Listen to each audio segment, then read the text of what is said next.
বলেন যা বলছিলেন। তো মানে কে বললো আপনাকে এসব কথা, মানে ভুতানির কথা? আমার সোর্স আছে ভাবি, অনেক সোর্স আছে, সেইটা বলা যাবে না। তবে আল্লাহর কসম ঘটনা সত্য। এই গেল পরশু দিনের কথা, একেবারে পুলিশ আসার মতন অবস্থা। তারপর যেদিনের এক দেবর থাকে ডন মিলসে, আইসা কোনো রকমে যেদিনের হাতে পায়ে ধরে রক্ষা। উচিত শিক্ষা হয়েছে। হ্যাঁ, মহিলা যা মিথ্যা কথা বলে, মানে মহিলা একদম বাবুরা। ভাবি একটা ভালো নাম দিছে, একেবারে মহিলা বাবুরালি। আরে বাপে সারে না বাপেরে। আরে আমি যখন প্রথম নতুন কানাডায় আসলাম, আমার সাথে যে সে কি করেছে সেটা তো আপনাকে আমি কোনোদিন বলি নাই।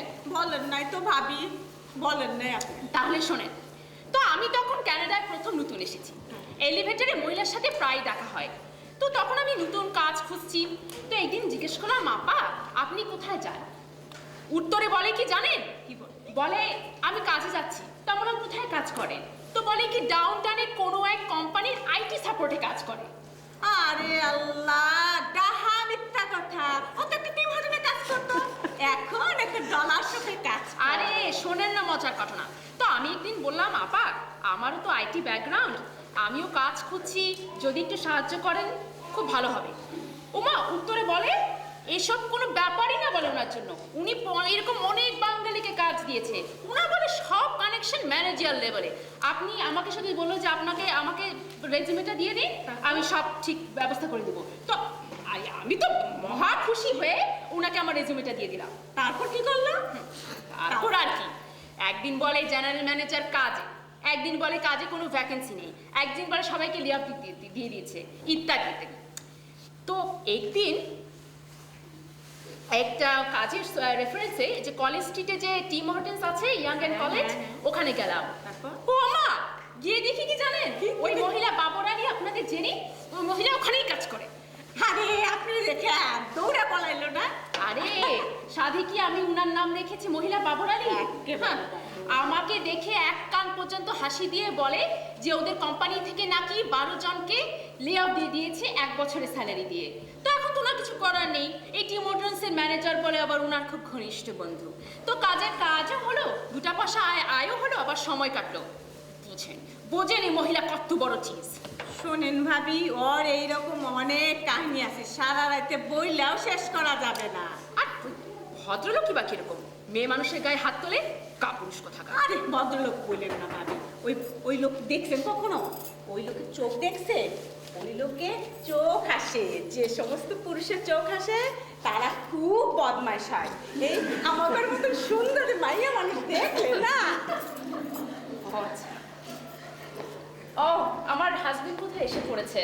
ভাবি ভাবি ভাই মনে আসলো ভাই, আরেকদিন আসবো না ভাবি। না ঠিক আছে। সালাম আলাইকুম ভাই, ভালো আছেন ভাই? সালাম, ভালো আছি, আপনি কেমন আছেন? আছি ভাই, ভালো আছি। ভাবি আরেকদিন আসবো না ভাবি, আমার বা পুরুষ মানুষ দেখলে লজ্জা লাগে না?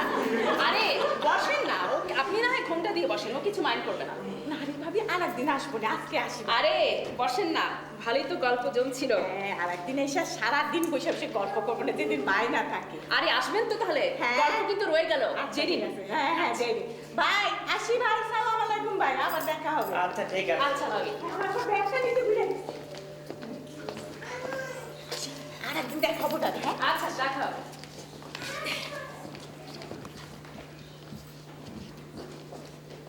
ওই চিড়িয়াটা আবার কখন এসেছিল? আস্তে, এলিভেটরে এখনো আছে, শুনতে পাবে। পুরুষ লোকের সামনে বললে কি ওনার খুব লজ্জা করে।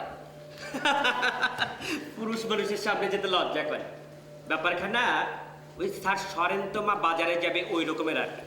স্যার সরেন্ত মা বাজারে যাবে, ইজ দ্যাট আ জোক? আরে বুঝলা না, এই মহিলাকে সারাদিন দেখি এই মলে মলে টোটো করে ঘুরে বেড়ায় পর পুরুষের মাঝে, তাতে ওনার কোনোই লজ্জা করে না, কিন্তু ওই ঘরের টিচারের সামনে দিয়ে যেতে ওনার খুব লজ্জা করে। ও আচ্ছা, এই তোমার জোক বুঝি। হ্যাঁ আসলে কি করবে বলো, ওর নেচারই এরকম। বাচ্চা কাচ্চা হয়নি, কাজ থেকেও লে অফ পেয়েছে।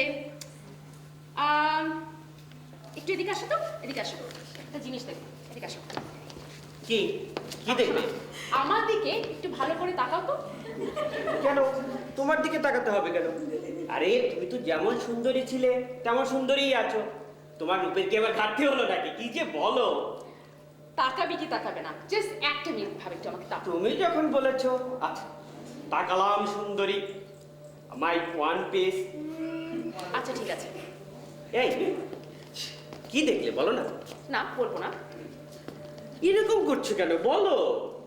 দেখলাম তোমার চোখ হাসে কিনা। চোখ আবার হাসে? আরে চোখ আবার হাসে নাকি?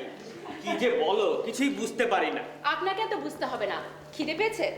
ও তা তো পেয়েছে, সারাদিন কাজকর্ম করে এসেছি। দাও কিছু রান্না টান্না থাকলে দাও। রান্না কিন্তু আছে, তোমার প্রিয় কোয়েল পাখি। Wow good job. এই তো সিঙ্কে একটু থালা বাসনগুলো পড়ে আছে, একটু গুগলে দাও না প্লিজ। সাবরিনা, তোকে তো বললামই সারাদিন কাজ করে এসেছি না, ভীষণ টায়ার্ড। আচ্ছা। একটু রেস্ট নিয়ে নে প্লিজ। আচ্ছা তোমাকে কিছু করতে হবে না। চা খাবে? খুব ভালো হয়। আচ্ছা তোরা নিয়ে বসে আসো, চাটা নিয়ে আসো, একটু আরাম করে চা খাই আর পত্রিকাটা পড়ি, কি বলো? হুম।